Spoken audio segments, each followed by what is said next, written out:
Je vais faire, chercher pas à vous avoir, mais je voulais voir si vous connaissiez bien votre région. Et alors, je me suis embarqué dans une affaire, je dis, ça, je parie qu'elle ne connaît pas le curé nantais. Elle connaît le curé nantais. Évidemment. Qui connaît le curé nantais ici, dans cette salle, à part les propriétaires de la... Oh, mais toi, parce que je t'ai raconté. Qui d'autre? Ah, du bravo, fromage. monsieur. C'est Mais du il fromage. est nantais aussi, sûrement. Ouais. Pays de Loire, donc tout à fait votre région, à Pornic, dans un endroit divin qui s'appelle le Port Chéri.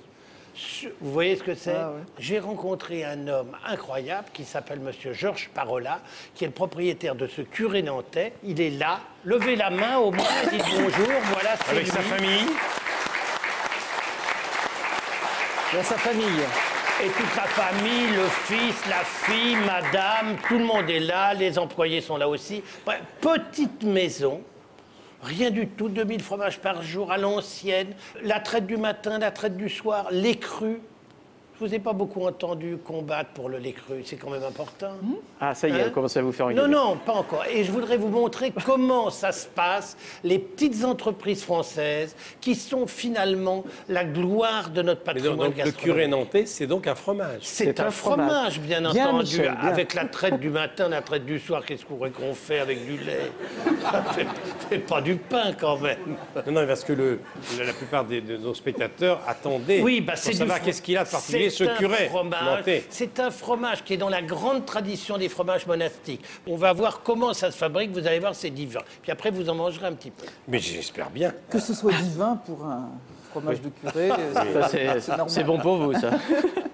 Bonjour Madame la Ministre, je suis très heureux d'être dans le Pays de Loire, c'est-à-dire votre belle région, et de vous présenter un personnage incontournable de la région, que j'espère vous connaissez, le curé nantais, Je suis pas curé, mais je suis bien nantais et je fabrique un fromage qui de la région. s'appelle le curé nantais. Exactement. Alors, pour faire du fromage, il faut du lait, le lait arrive là, dans la citerne. Le lait tout chaud, la citerne est Ouais. encore chaude. Et hein. puis, Et hop. puis directement dans la cuve à côté. Fin de traite, il y a une bonne demi-heure, quoi. Hein. Le lait est arrivé ici, il était à 34. On l'a légèrement réchauffé à 36 degrés pour le ramener à la température initiale. Présure. Et là, ce lait, eh ben, il va se transformer dans quelques maintenant minutes. Hein, il va se transformer en caillé. Tout doucement.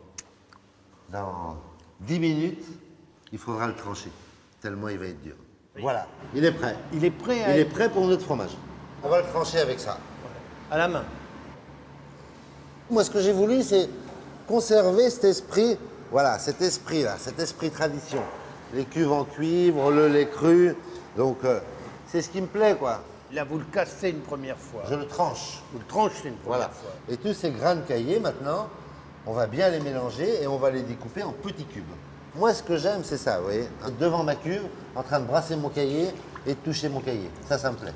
Hein. Le jour où il faudra être derrière une bécane, où on appuiera sur des boutons, non, c'est pas pour moi, ça. Alors là, on remplit tous les petits moules, un par un égouttage spontané.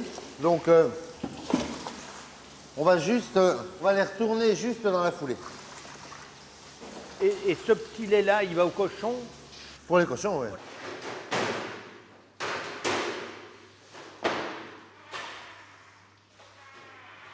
Donc bah ça c'est tout frais hein, puisque ça a été fabriqué hier. Hein. On voit bien les étapes. Bah, ça c'est la première semaine. Les fromages sont encore blancs.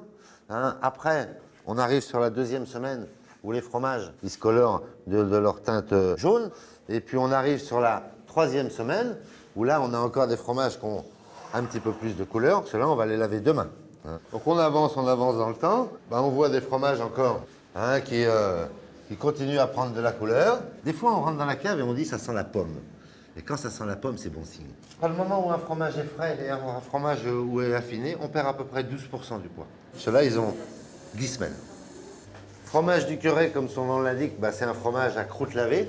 Hein, ça veut donc dire que pour donner le goût du fromage et pour donner la couleur des fromages, qu'est-ce qu'on va faire? On va les laver. Et vous lavez 2 fois par semaine pendant combien de semaines? Pendant 3 semaines, les petits modèles. Et alors là, le bois qui est là, c'est quoi? C'est de l'épicéa? C'est de l'épicéa, ouais. C'est ça qui va donner du goût? Vous voyez, il va se passer entre le fromage et entre le bois, hop, une humidité qui est entre le fromage et entre le bois. Et cette humidité, c'est ce qui va donner du goût. Là, on emballe les petits modèles. sous papier. Madame Bachelot veut absolument qu'on mange 5 fruits et 5 légumes par jour. Et Je 5 dis oui, fromages. et 5 fromages. Merci beaucoup, monsieur Parola, qui est là. Merci. Levez-vous qu'on vous salue. Cuisinez-vous, voilà. Il a bien expliqué, hein, merci. Ah oui, alors, j'ai compris. Le produit qu'on met, la présure, c'est la substance qui permet de faire cailler le lait. Le cahier, oui. Alors d'abord, j'ai des cadeaux pour vous. Vous avez le Oui, vôtre, je alors là, crois, Madame vraiment, la j'ai le ministre, petit parce que- bol. Oui. Vivement dimanche d'un côté, Roselyne de l'autre. Merci, monsieur Parola. Avec des ça va. petites pouvoir confitures. tartiner c'est un peu de vraiment génial. confiture. Voilà, on va offrir un ou deux fromages au public tout à l'heure. Bien entendu, il y en aura. D'accord. je Alors voudrais maintenant, oui. vous m'autorisez à poser une question, Oui. parce que comme j'ai la chance d'avoir la ministre sous la main, ça n'arrive pas tous les jours. Le ministre